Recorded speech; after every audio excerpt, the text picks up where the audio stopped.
Ephesians 6, 5-8. Slaves, obey your human masters with fear and trembling, in the sincerity of your heart as you would Christ. Don't work only while being watched as people pleasers, but as slaves of Christ, doing God's will from your heart. Serve with a good attitude as to the Lord and not to people, knowing that whatever good each one does, slave or free, he will receive this back from the Lord. The first word we're going to look at here is slaves. The Bible doesn't approve or excuse slavery. It mentions it because it's a human reality, especially at that time. The Roman world had so many slaves, it was a massive part of their population. So it's something that Paul would have to address. He realized in wisdom that it wouldn't be something to say, hey, we need to abolish this. He wasn't a politician. He was there to teach believers. And if believing slave owners, if believing slaves got Jesus in their heart, they would all be transformed and slavery would go away completely. And this is what he's looking at. He's saying, hey, the Bible doesn't approve of this, but there is slavery. But the Bible reinforces 100% that everybody is equal. Everybody is created in God's image. Their life has value. Everybody is important. Everybody is going to spend eternity somewhere, and everybody is equal, and we are to live for God's glory. And what Paul is doing is, hey, I am putting a strategy that will collapse slavery. He says, slaves, obey your human masters with fear and trembling, in sincerity of your heart as you would to Christ.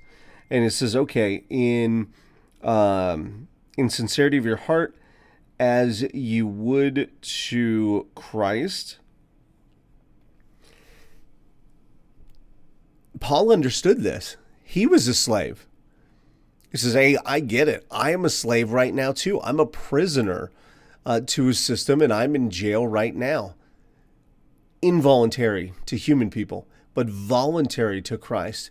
And what he's saying is, hey, allow yourself to work and submit and to do what you have to do as you would to the Lord. And there's going to be an answer down here of saying, well, this isn't fair, this isn't right. 100%. It is not. But we'll get to that in a moment. And he says, don't work only while being watched as people pleasers. He says, hey, you know what? That's not right either. It's just plain, well, when they're looking at me, I'm going to work hard. And when they look away, I'm just going to lay down. And it's a different system than what we're familiar with what's going on currently in this world and what went on in this country's history. It's different. But he says, hey, don't do it as people pleasers. As a parent, you hear this phrase, a child gets in trouble and says, hey, you got to sit down. Or at school, hey, you got to sit down, you got to stay at your desk. He says, well, I may be sitting on the outside, but I'm standing on the inside, defiant and rebellious. And he's saying, hey, it's a heart issue. As people pleasers and only while being watched, he's saying, hey, this is a heart issue. This is a heart issue. If you're not being sincere and serving God while you're serving other people, we've got an issue. It's a heart issue. But he says, okay, as you would to the Lord and of Christ as well. He says, hey, this is about God. If you're a slave owner, you should be treating people better, and you shouldn't really even be doing it at all. And if you're a slave, you should be working and loving and treating them completely different. As they say, what is different about you? But either way, everybody's created in God's image. Slavery as removal of rights is completely wrong. It's completely against God's design. And if this is followed, both the new believing owner and the new believing slave, it would completely collapse. How many generations would that take of a world that is submitted to God? The reason we have this is because of sin. It says, doing God's will from your heart. This is incredible. Doing God's will from your heart. You say, okay, doing the will of God, what am I supposed to be doing? I am supposed to be working hard. He says that's God's will, that you would be working working as God's will. Serve with a good attitude as to the Lord and not to people. Again, we see that it's all about Lord. It's all about our Savior. It's all about Jesus. That's what we're doing this for. And then we go on in verse 8. Knowing that whatever good each one does, slave or free, he will receive this back from the Lord. This is the hard part. That a lot of times Christianity doesn't focus on this. I live in a sinful world. I'm a sinful person surrounded by sinful people. But one day, if I've accepted Jesus as my Savior, I'm going to be in eternity, in heaven, face to face, side by side with God.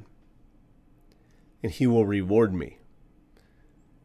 And it won't be, hey, this is what you lost. Let me repay you and break even. Hey, this is what you suffered. Let me repay you and I'll give you 10% interest.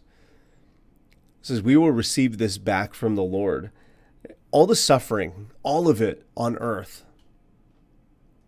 And it's too much to even talk about or comprehend. It says, you will receive this back from the Lord.